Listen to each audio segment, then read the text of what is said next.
Friends, welcome to my channel daily dose current affairs and GK पर। आज हम लोग 20 अगस्त 2021 के कुछ महत्वपूर्ण सवाल और फैक्ट्स डिस्कस करेंगे। तो चलिए शुरू करते हैं। राउंड ट्रिपिंग के लिए आरबीआई रेगुलेटरी गार पेश किया। जो राउंड ट्रिपिंग के लिए है वो आरबीआई रेगुलेटरी गार पेश किया है दोस्त। चलिए इसके रिलेटेड फैक्ट्स जान लेते हैं। भारतीय रिजर्व बैंक राउंड ट्रिपिंग को हतोत्साहित करने के लिए विदेशी निवेश से संबंधित मौजूदा विनियम संशोधन के साथ एक मसौदा नियम लेकर आया है। केंद्रीय बैंक मौजूदा नियम को बदलाव करना चाहता है और राउंड ट्रिपिंग के लिए मसौदा नियम के साथ आया है। कुछ सबसे बड़ी भारतीय कंपनियां, स्टार्टअप्स और बहुराष्ट्रीय कंपनियों के भारत में उपस्थिति के साथ साथ आउटबाउंड निवेश मतलब आउटबाउंड इन्वेस्टमेंट, धन उगाहने, फंड रेजिंग और पुनर्गठन योजनाओं को रोक दिया है क्योंकि आरबीआई राउंड ट्रिपिंग के आसपास नए नियमों को पेश करना चाहता है। आप लोगों से एक गुजारिश है कि अगर ये वीडियो अच्छा लगता है, मेरा ये कंटेंट अच्छा लगता है तो ज़रूर सब्सक्राइब करना मेरे चैनल को और एक लाइक ज़रूर देना। चलिए बढ़ते हैं दूसरे सवाल की ओर। आरबीआई ऋणदाताओं द्वारा अनुपालन को मजबूत करने के लिए एक प्रिज्म स्थापित किया है, PRISM।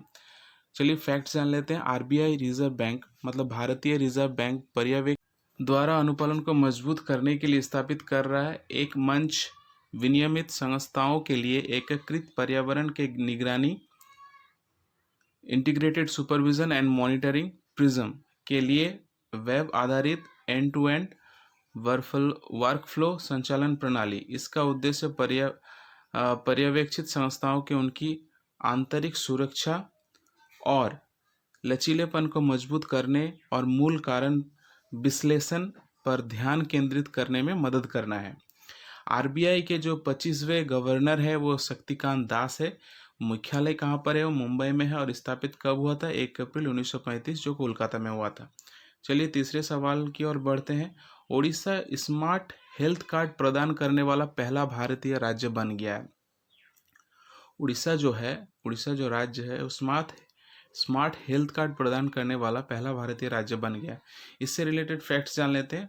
उड़ीसा बिजू स्वास्थ्य कल्याण योजना के तहत 96 लाख परिवारों के 3.5 करोड़ लोगों को कवर करते हुए भारत की पहली स्मार्ट हेल्थ कार्ड योजना शुरू करने के लिए पूरी तरह तैयार है। उसी की जानकारी उड़ीसा के मुख्यमंत्री सीएम नवीन पटनायक ने भुवनेश्वर में 75वें स्वतंत्रता दिवस समारोह को संबोधित करते हुए प्रदान की। स्मार्ट हेल्थ कार्ड के पीछे का उद्देश्य सर्वोत्तम उपलब्ध स्वास्थ्य देखभाल सुविधाओं पर परेशानी मुक्त गुणवत्तापूर्ण उपचार प्रदान करना है। ये कार्ड एक निश्चित राशि के लिए डेबिट कार्ड की तरह काम करते हैं।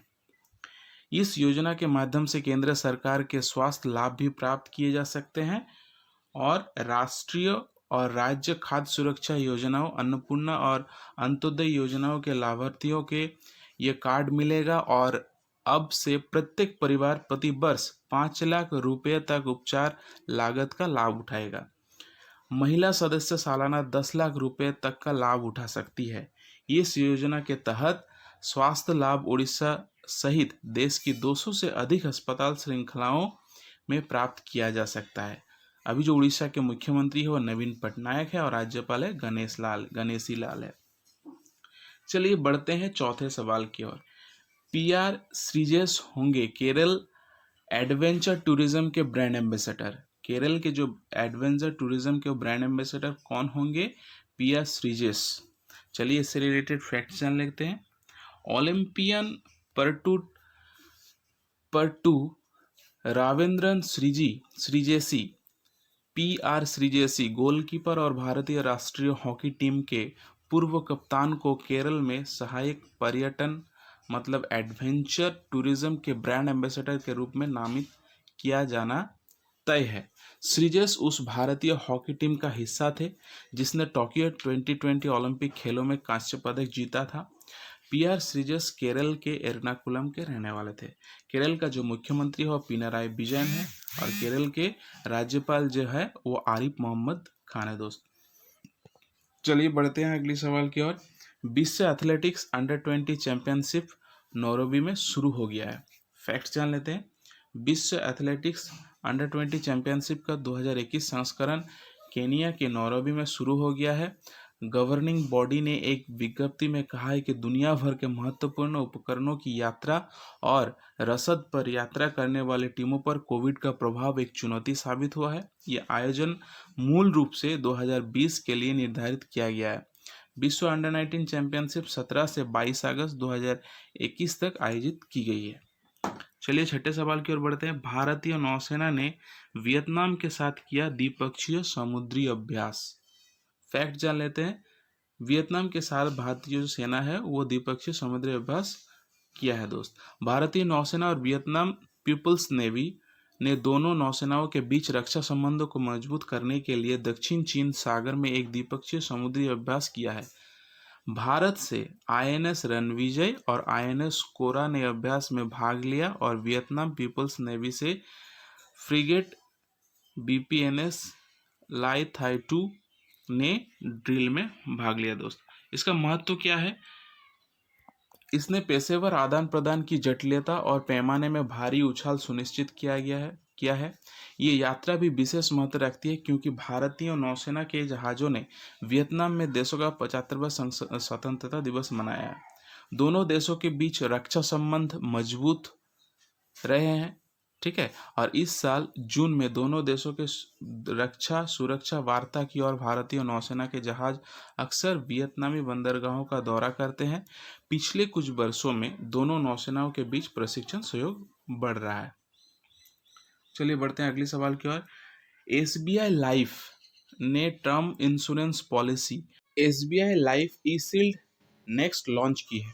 फैक्ट जान लेते हैं। एसबीआई लाइफ इंश्योरेंस ने SBI life e shield next नामक एक अद्वितीय नए युग सुरक्षा समाधान लॉन्च करने की घोषणा की, जो बीमा धारक के जीवन के प्रमुख मील के पत्थर हासिल करने के साथ सुरक्षा कवरेज का स्तर ऊपर करता है। इसका मतलब ये है कि पॉलिसी ना तो शेयर बाजार से जुड़ी हुई है और ना ही पॉलिसी धारकों के साथ कोई लाभ या लाभांश साझा करती है। यह एक व्यक्तिगत गैर शील्ड गैर भाग लेने वाला जीवन बीमा शुद्ध जोखिम प्रीमियम उत्पाद है और किसी के जीवन के महत्वपूर्ण स्तर अप मील का पत्थर से जुड़ी बीमा राशि के वृद्धि के माध्यम से आवश्यक बीमा सुरक्षा को समतल करके काम करता है, जैसे कि शादी करना, माता पिता बनना या नया घर खरीदना। एसबीआई लाइफ इंश्योरेंस के वर्तमान जो सीईओ है महेश कुमार शर्मा है। एसबीआई लाइफ इंश्योरेंस का जो मुख्यालय है वो मुंबई में है और एसबीआई लाइफ इंश्योरेंस की स्थापना मार्च 2001 में हुई थी।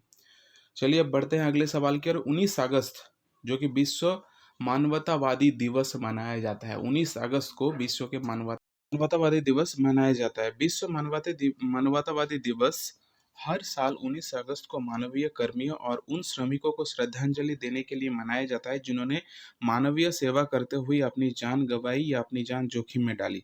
2021 में हम 12वां WHD मना रहे हैं और ये क्यों मना रहे हैं और वो भी जान लेते हैं। 2021 WHD का विषय जो द ह्यूमन रेस है और जलवायु कार्रवाई के लिए एक वैश्विक चुनौती उन लोगों के साथ एकजुटता में जिन्हें इसकी सबसे अधिक आवश्यकता है। ये 19 अगस्त क्यों मनाया जाता है? 19 अगस्त उस दिन को चिन्हित करता है जिस दिन इराक के महासचिव के तत्कालीन विशेष प्रतिनिधि सार्जिया विएरा डी मेलो और उनके 21 सहयोगी बगदाद में संयुक्त राष्ट्र मुख्यालय पर बमबारी में मारे गए थे। 2009 में संयुक्त राष्ट्र महासभा द्वारा औपचारिक रूप से मान्यता दिए जाने के बाद 19 अगस्त 2009 को पहली बार विश्व मानवतावादी दिवस मतलब वर्ल्ड ह्यूमैनिटेरियन डे मनाया गया था। चलिए बढ़ते हैं अगले सवाल की ओर। ओडिशा अगले 10 वर्षों के लिए भारतीय हॉकी टीमों को प्रायोजित करेगा।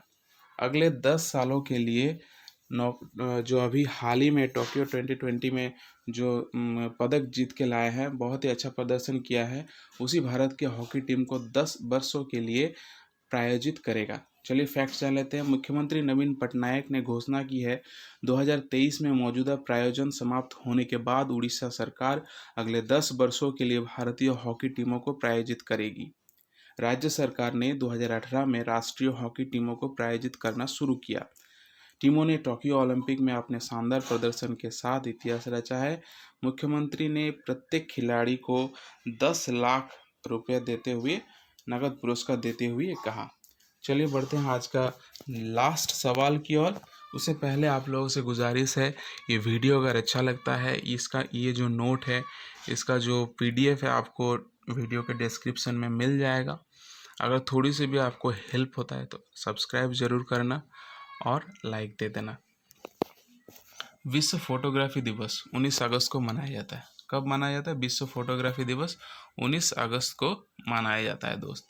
तो चलिए फैक्ट जान लेते हैं। फोटोग्राफी को एक हॉबी के रूप में बढ़ावा देने के लिए हर साल 19 अगस्त को विश्व फोटोग्राफी दिवस, वर्ल्ड फोटोग्राफी डे मनाया जाता है और दुनिया भर के फोटोग्राफरों को दुनिया के बाकी हिस्सों के साथ तस्वीरें साझा करने के लिए प्रेरित करता है।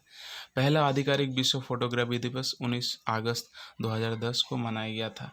इस दिन का इतिहास क्या है वो भी जान लेते हैं। विश्व फोटोग्राफी दिवस की शुरुआत 1837 में फ्रांसीसी लुइस डागेर और जोसेफ नाइसफोर निप्से द्वारा विकसित एक फोटोग्राफिक प्रक्रिया ड्रागोरोटाइप के आविष्कार से हुई है। ये 19 अगस्त 1939 को था कि फ्रांसीसी सरकार ने डैगुएरियोटाइप प्रक्रिया का पेटेंट खरीदा था और आविष्कार के विश्व के लिए मुफ्त उपहार के रूप में घोषित की थी। चलिए मिलते हैं अगले वीडियो में, तब तक के लिए थैंक यू।